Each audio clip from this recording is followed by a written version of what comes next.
कहानी का नाम साईं बाबा और खोया हुआ हीरा। शिरडी के शांत वातावरण में एक दिन एक अजीब घटना घटित हुई। गांव में एक अमीर व्यापारी आया जो अपने साथ एक अद्भुत हीरा लेकर आया था। यह हीरा न केवल उसकी अमीरी का प्रतीक था, बल्कि गांव में उसकी धूमधाम भी मची हुई थी।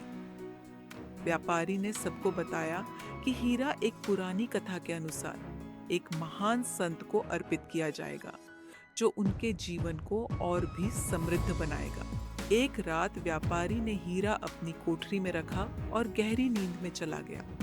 लेकिन सुबह उठते ही व्यापारी ने देखा कि हीरा गायब हो चुका है।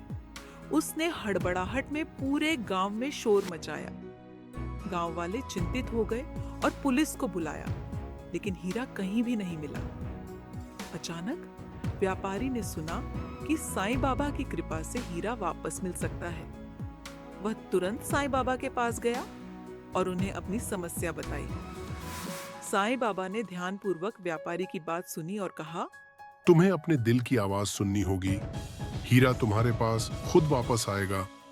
व्यापारी को साईं बाबा की बात पर संदेह हुआ, लेकिन उसने उनकी सलाह मानने का निर्णय लिया।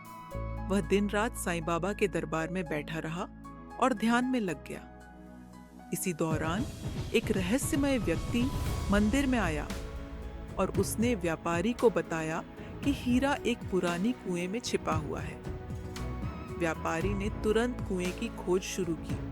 उसके मन में अनेक संदेह और आशंका थी, लेकिन साईं बाबा की बातों पर विश्वास रखते हुए उसने प्रयास जारी रखा।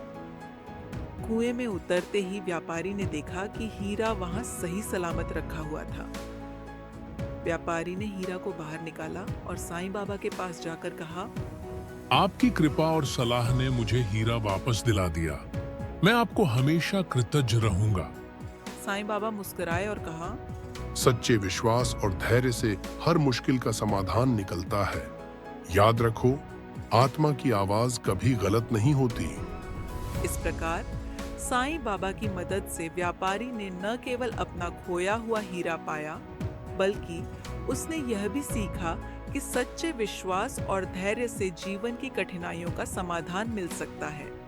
गांव वालों ने इस कहानी को हमेशा के लिए याद रखा और साईं बाबा की उपस्थिति को अपने जीवन में एक अमूल्य आशीर्वाद मान लिया। अगर आपको ये कहानी पसंद आई हो तो कृपया हमारे चैनल को सब्सक्राइब, लाइक और शेयर करें। धन्यवाद।